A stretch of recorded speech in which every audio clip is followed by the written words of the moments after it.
how this might affect someone who is nominated and does not get accepted, or how that person hears about the discussions that go on, possibly not behind the scenes, in fact. So I think we need to take this away yet again.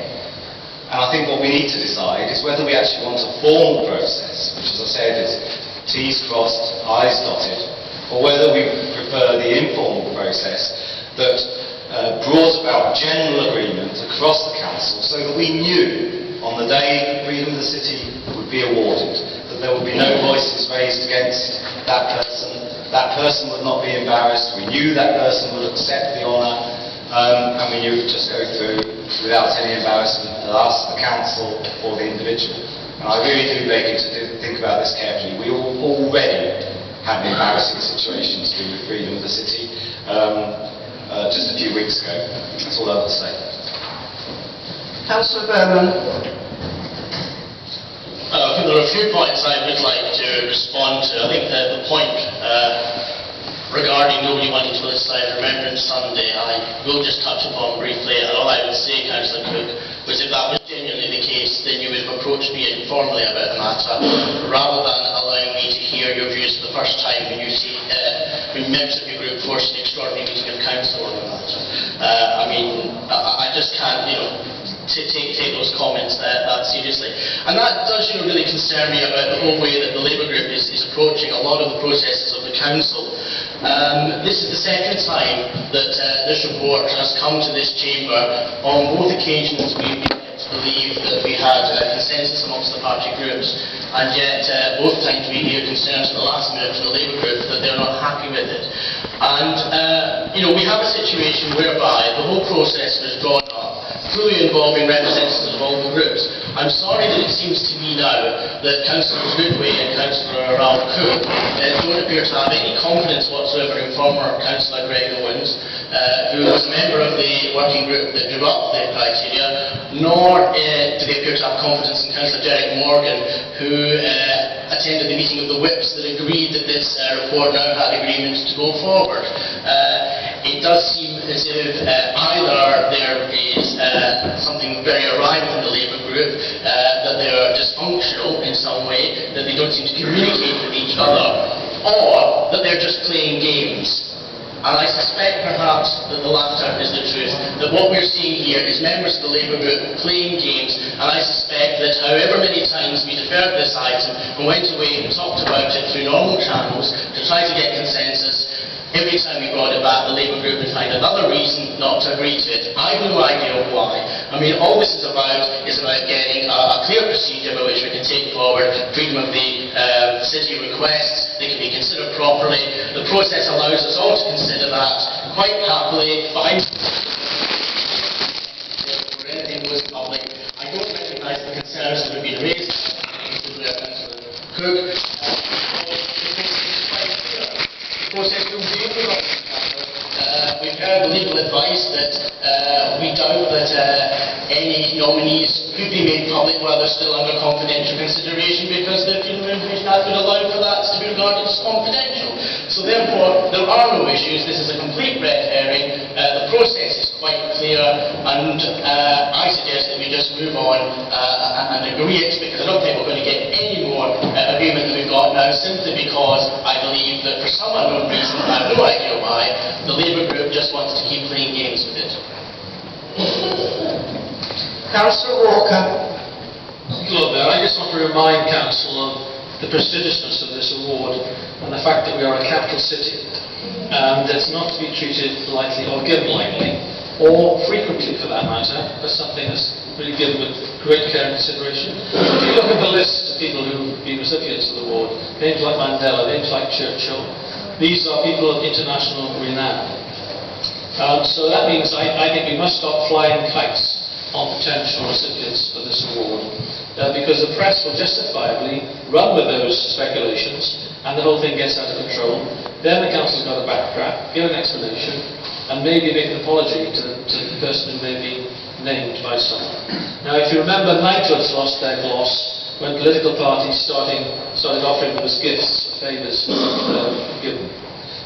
We must stop the freedom of the city of Cardiff from falling into that political trap. We must keep it away from politics altogether. So it must be prestigious, must be rare, and must be valued by us all and treated with great, great caution. Councillor Salwine. Thank you, Lord Mayor.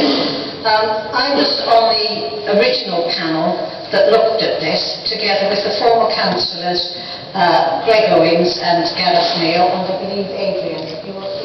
Yes. And we had quite a number of meetings before we came to the conclusion that the system that we had was pretty good anyway, but as David has said, you want to make sure it is going to somebody outstanding, and you will note that in the report the word outstanding is there several times. I have to tell Council that we were unanimous. There was nothing political about it.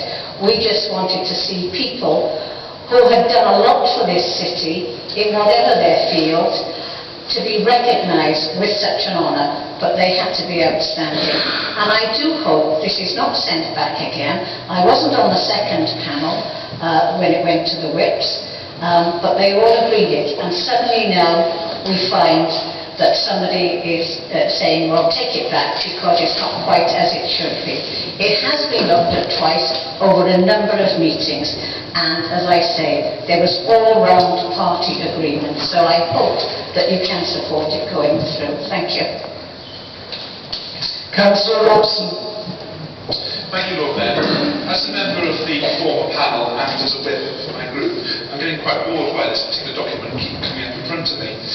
I'm very pleased to see the bit about the confidentiality, which was at the top of the nomination form, the reason why it's back before us today. So we're happy to support this, and I would emphasise that in our view, the process for freedom of the city is a very strong one, and as long as that confidentiality is maintained, and I'm sure members will respect that, then it would be an honourable award for us as an institution to award to honourable people.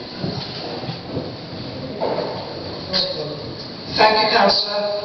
As there are no further people wanting to speak, I'm going to ask whether the proposals are approved. Thank you, Councillor. Item 8, Independent Remuneration Council of Wales Official Report. Council is asked to consider the recommendations in the report. I am aware of a factual amendment to the report, the details of which are included on the amendment sheet. Are the corrections approved?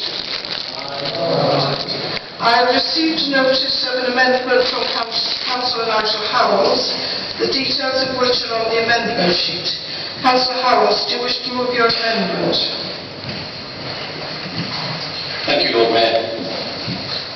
The Independent Remuneration Panel for Wales was set up by the Welsh Assembly Government to consider the remuneration of councillors in Wales. Their initial report was published in August 2008. I just want to mention Welsh Assembly Government every time I wish us to go. Sorry. Their initial report was published in August 2008, and we as a council have to consider its recommendations and amend our scheme of allowances accordingly within 4 months. Hence this report before you today. Our amendment considers each of the recommendations in turn. Point 1. We do not agree with the recommendation that would see a further increase in the level of basic allowance in SRA. In Capital Vision, we made a commitment to limit increases in councils' allowances to no more than the rate of inflation, and our current scheme was amended accordingly this year. Point 2. We do agree that the level of care allowance in our current scheme of allowances does not match the cost incurred by some members, and hence we agreed to increase this to £384 per month, as recommended, with immediate effect. Point 3. The recommendation that determines the maximum travel rates and allowances in line with those set by HM Revenue and Customs is supported, together with the recommendation that receipts, where appropriate, should accompany claims. Again, this is